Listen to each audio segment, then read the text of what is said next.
Hi. Hi. How long have you lived in the Chicagoland area? I've lived here for my whole life. Okay, and could you give me 3 adjectives to describe the city? Divided, false, and gimmicky. I would say divided, active, and changing. Do you have a reasoning for those 3 adjectives? I think like on the surface, it's a really old city and there's like a lot of information to be known about the area and its history. But a lot of Chicago residents are so like rooted in their own like ethnic or religious or like whatever identity that they hold that they're not willing to share. So it's not like a shared space of like community. It's more like we all occupy the city together and that's the only thing that unites us.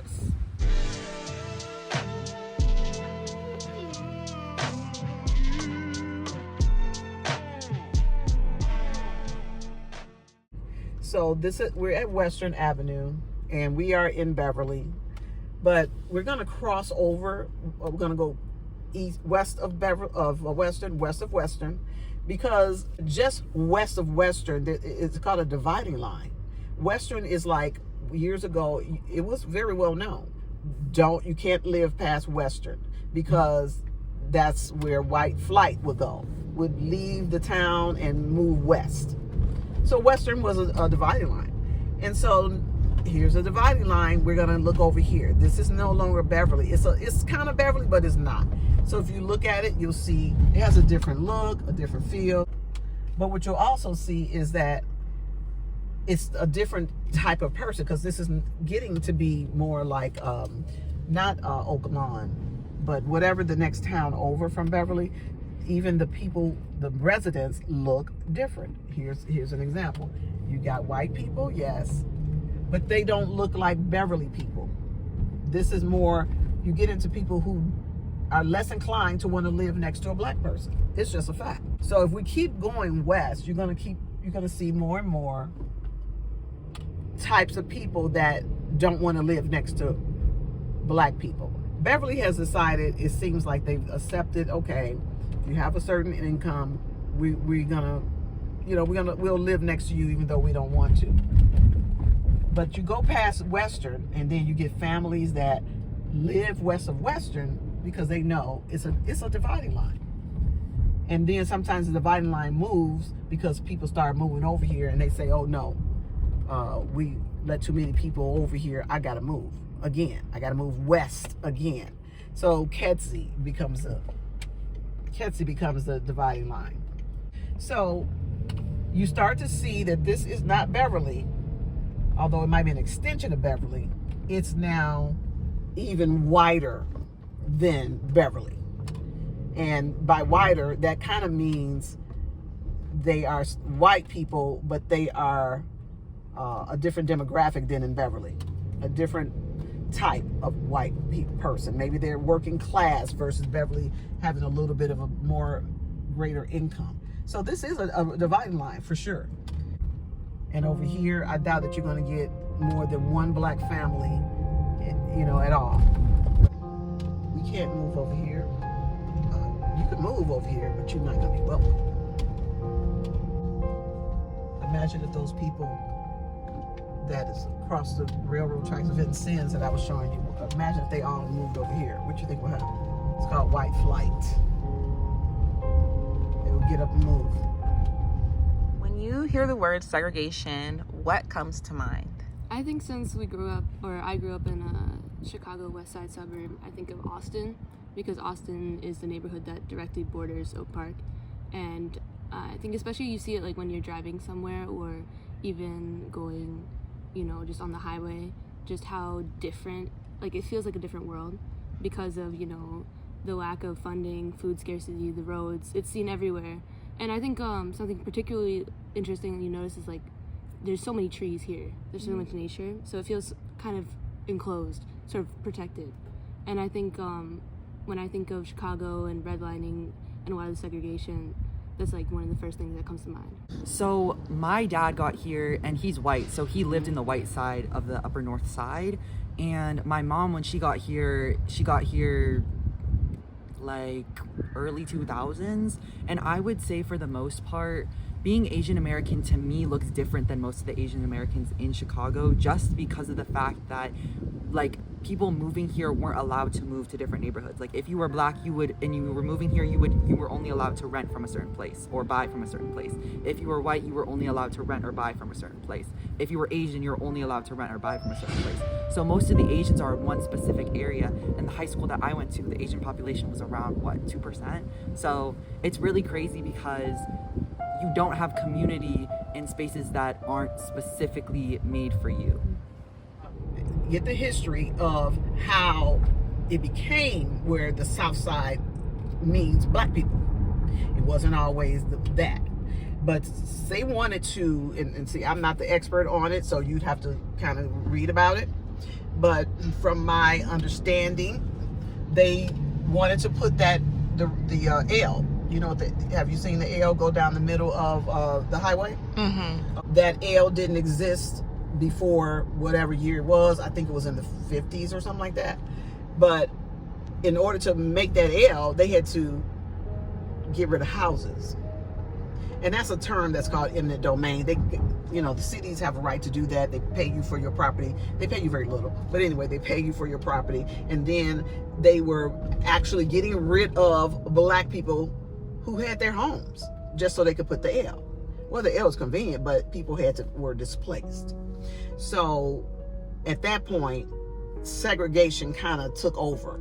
So now we're going to go on the expressway and just view that L that kind of sat right in the middle of the city, and it caused a lot of displacement, and people had to leave. Now this is a Dan Ryan. And see, there were houses all over this where this expressway was once houses, because that L wasn't there. So you might want to look up, when was this L put there? And once it was put there, that's a large part of when the segregation began. So there were homes like right here? This was all land with houses. Really? Yes. All of this expressway? This whole expressway. It was not here.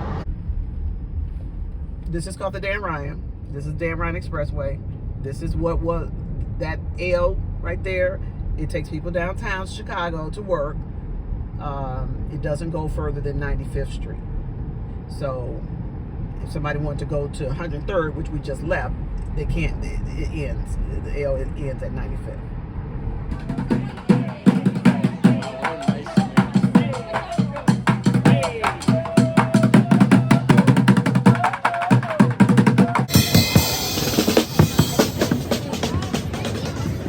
Now, I'm going to go ahead and tell you that the neighborhood that we were in, it was called the Projects.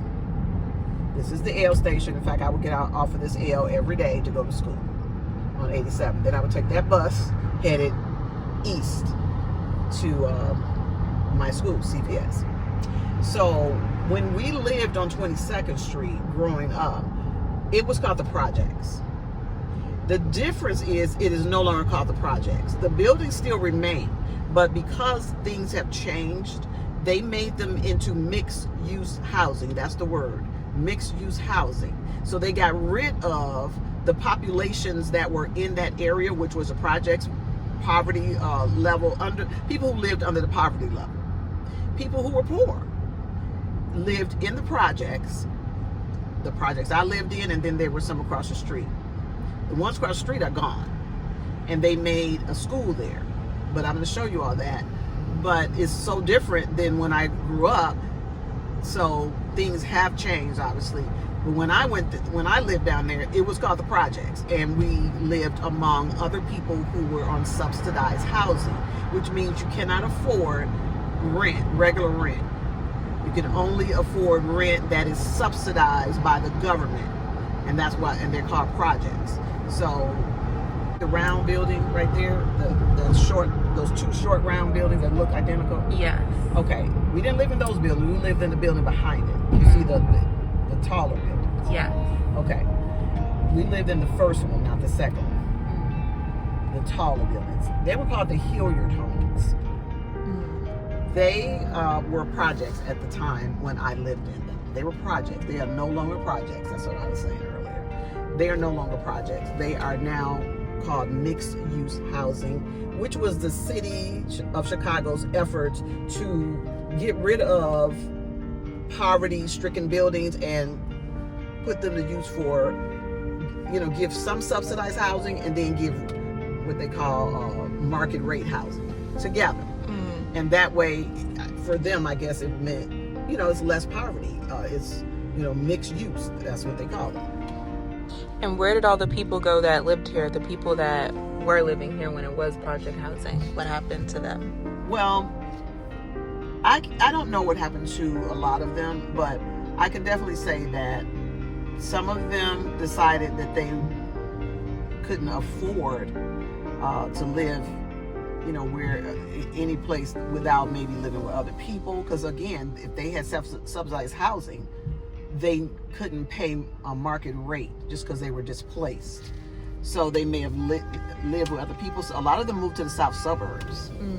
A lot of them moved to Matson, and this is not the only one that they got rid of, subsidized housing. There were several buildings. So, do you know when the Hilliard homes were built?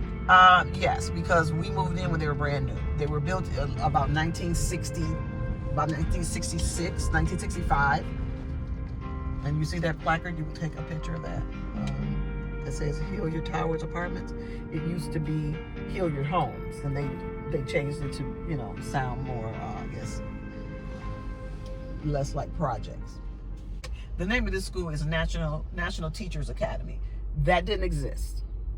It was the Ickeys over there. Harold Ickeys Projects was over there. They were considered infamous. They were bad. Now, our projects may not have been good either, but the Ickeys existed for many years before ours was ever built. So this is where you grew up. Yes. And these buildings right here, they didn't exist. Right, they did not exist. Right. So this In fact, there were junkyards over here. There was a junkyard right across the street. And see down there, that didn't exist, where you have to pull up to that station to get in. That parking thing, that wasn't there. You just walk in. So this is the second building over there. But the junkyard dogs were so prevalent because they were right across the street that they got upstairs to our floor. We lived on the 5th floor. And there was dogs that would walk upstairs and just walk across the porch. I did go over to the Ickeys occasionally because I did have a couple of friends over there. We were told not to go over there. So I really was very afraid to go over there. Now, there were people in my family who had lots of friends over there, and they went over there. In fact, one of my siblings had a boyfriend that lived over there. And then other siblings, they had lots of friends over there. But I particularly was afraid to go, so I would only go so far where, I went to their house. I didn't, stay in the neighborhood and do anything. I see. What type of people lived over there? Was it predominantly black over there as well? It was all black, yes.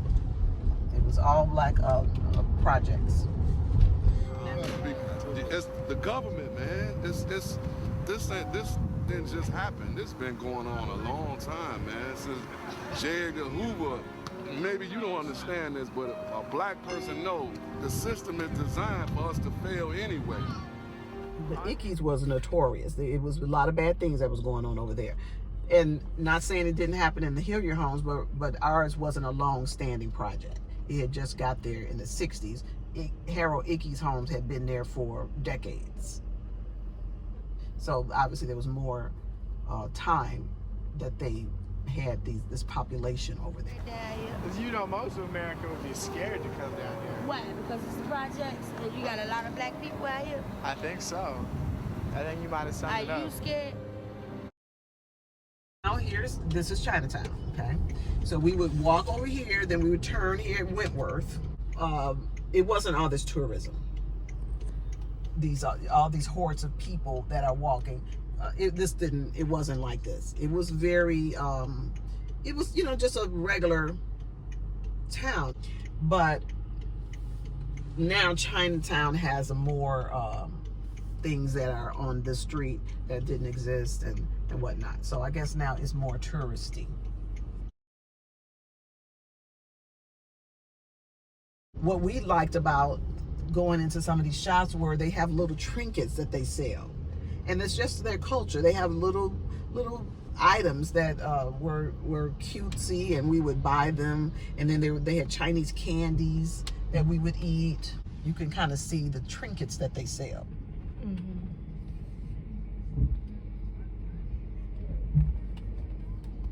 But you also see that there aren't a lot of black people walking around here, even as tourists.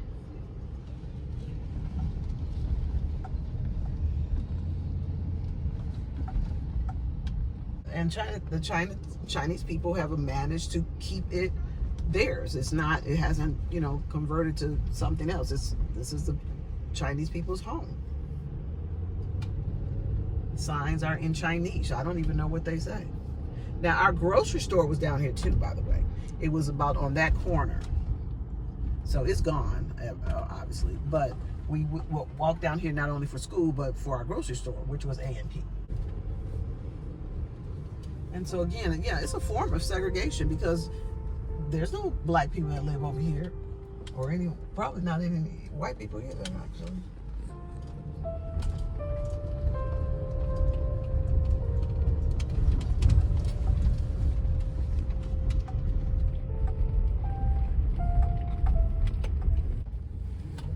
So this is where you went to school? Yes, now it didn't look like that.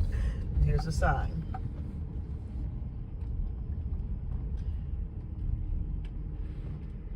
I think they rebuilt it, to be honest with you. I think they tore down the building that I went in, because we were in a dark brown or red brick building.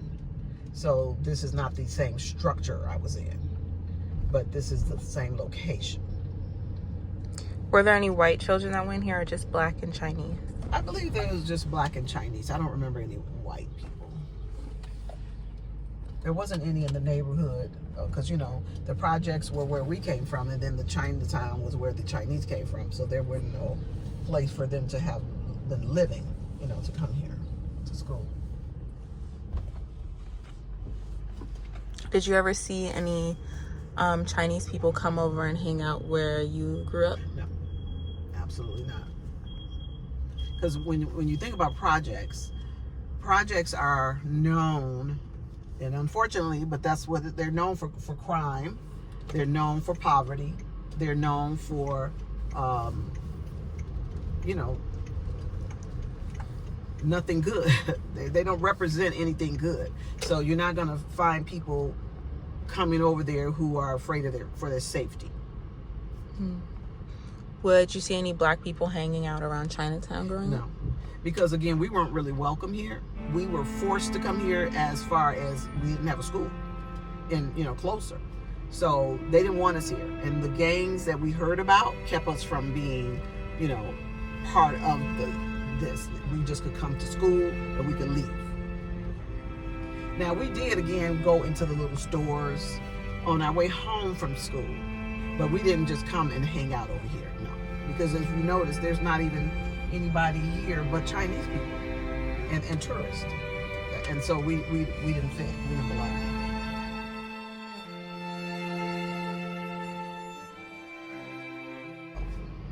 And I'll show you that it is, well, I think I could take you on the expressway some more and show you where wealthy white people live.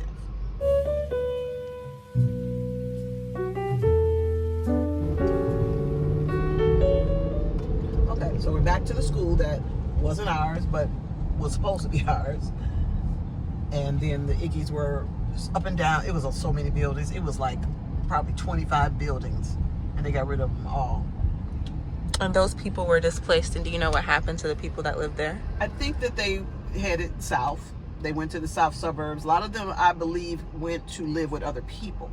Because again, if they're living in the Ickies, which is a public housing, the rent is very low because it's subsidized. So that means they can't just afford a lot more rent to go to a regular apartment. They would have to live with someone.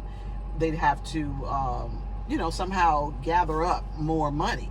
So I think they went to the cheapest places they could go, which would have been the south suburbs, because they couldn't probably afford the north side of Chicago. Okay, so we're coming up on Michigan Avenue. Okay, so this is, make sure, visually you can see it, visibly you can see it. So now we're getting close to downtown Chicago. We're not there yet. This actually used to be, like I said, old, dilapidated stuff. This has been reclaimed over the years. It was just an old part of Chicago. You know, there was even houses down here that was like on 16th Street or whatever. It was just Chicago. But then it got reclaimed. These buildings like that, they're not that old. These tall buildings, they're not that old. These buildings came after what they call regentrification of the town, where someone says this is valuable land, let's reclaim it. It's nothing but factories down here. It's nothing but old, you know, houses and all that. Now we're going to make it into part of the city, you know, or really part of the downtown, extend the downtown a little bit. So this is now called South Loop. It wasn't really called South Loop when I was growing up. Okay, so if you see who lives here, well, there's your, you know, residents over there, because this is very pricey. This is exclusively pricey. But basically, once we crossed 22nd Street going north, that's when segregation started to actually show its face. Meaning, black people aren't this far north of 22nd Street, because it's now how much is the housing? Black people or any race is only going to be in a neighborhood that they can afford to live in. So this is not a neighborhood that a lot of black people can afford to live in. And that's how Chicago is segregated by classes. You got lower class people, you got people who can afford more, and then you've got the wealthy people. Okay, so where are you from originally? I grew up for 10 years in Tallahassee, Florida, but my family is from North Carolina. How do you think segregation differs from being here in Chicago and being in the South? I think segregation is more unspoken in the North. And I feel like people think it's the other way around. But I feel like one of the things that people in the South know is that the barriers that have existed have been publicly and loudly shouted from every rooftop. So no one is operating under the idea that we aren't living in this kind of segregated society, right? Because that's how the South is. And that's how people in the South are comfortable with it being like white or black. And then you move to the Midwest and people will treat all the segregation in the city, the redlining of the suburbs, as if it's almost coincidental. So you have a lot of people who kind of talk about being a Chicagoan and be like, oh, it's just a community, we're all in community with one another, we're all in communication. And there are other people who are living in completely different realities because of the redlining that exists.